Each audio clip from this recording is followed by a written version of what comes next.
Welcome to the deep dive. Today we're plunging into something that's, well, it's literally the backbone of our modern world, the power grid.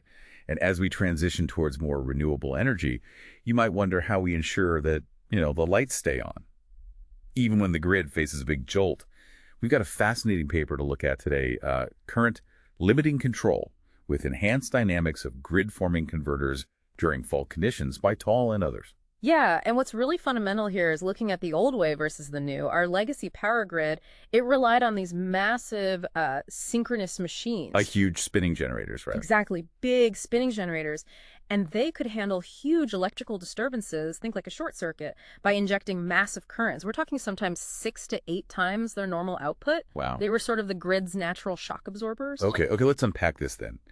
Our mission for this deep dive is really to understand how the new players on the grid, the power electronics from, say, solar farms or wind turbines, how they can step up, how they can provide that same kind of robust support when things go wrong, preventing bigger system-wide issues. Right. It's not just a patch. It's about making renewables true pillars of grid stability. Now, this is where the engineering gets really interesting, I think. Unlike those old synchronous machines, today's power electronics, these converters, they're quite sensitive. Yeah, very sensitive. They can generally only handle currents slightly above their rated capacity. Go much higher, and you risk damage, or they just shut down. So that raises a pretty important question then. If these new sources can't naturally handle these large fault currents, the surges during a disturbance, how do we stop them from just, shutting down or getting damaged? Especially in what we call a weak grid environment, where the voltage isn't inherently stable. Right. A lot of current approaches, they switch these converters into a grid-following mode during faults. But the problem there is they lose their ability to actively support the grid's voltage. They just become passive. Okay, so enter grid-forming converters. These sound like the next step. They are. They're specifically designed to emulate those old synchronous machines. They offer capabilities like synthetic inertia and active voltage support. So they're meant to be the new backbone. That's the idea, really contributing to grid stability. But as the sources highlight, even these grid-forming converters, they have a critical vulnerability. Which is? They're designed to maintain voltage. That's their job. So during a severe fault, when the voltage plummets, they'll instinctively try to inject extremely high currents to prop it back up. And that risks damaging their internal components, the semiconductors? Precisely. Their internal semiconductor devices. Past solutions, they either had to sacrifice the grid-forming capabilities temporarily, or they ran into instability because of something called integrator windup in the control systems. Integrator windup.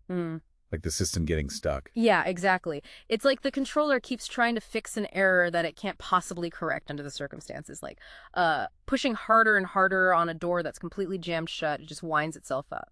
Okay, so this paper proposes a way around that. A dual strategy you mentioned. Yes, a very clever dual strategy. It lets these grid-forming converters ride through faults without losing their voltage supportive nature. How does it work? So the core idea is twofold. First, they use something called a circular limiter to precisely cap the output current. Imagine just putting a hard ceiling on how much current can flow out, keeping it safe, say, at maybe 1.2 times the nominal current. Okay, limiting the current, what's the second part? The second part, and this is crucial, is they simultaneously adjust the outer power references. Meaning the targets for power output. Exactly. The targets for both real power, that's active power, and reactive power, which supports voltage. They adjust these targets based on how much the grid's voltage has sagged, and also according to specific grid code requirements. So it's limiting the current, but also adjusting the goalposts at the same time. You got it. Yeah. And that combination elegantly avoids that wind-up problem we talked about. That sounds effective. But what about recovery after the fault is cleared? That's critical, too. Absolutely. And they added an extra layer for that. They introduced a dynamic virtual damping controller. Okay, what does that do? It's a mechanism that temporarily increases the virtual resistance within the converter's control system, but only during the fault recovery phase. Like adding a temporary shock absorber. Exactly like that. Yeah. It helps to quickly damp out any oscillations and stabilize the currents and voltage much faster after the fault. And that's particularly important in those weak grids you mentioned. Vitally important, especially in challenging weak grid conditions like an SCR of 2, that's a measure of grid strength. Low SCR means weak grid. In those conditions, other methods might struggle or even become unstable. but this dynamic damping really improves the post-fault response. So this deep dive really reveals a critical step towards a more resilient grid, one powered by renewables. It's not just about generating green energy, is it?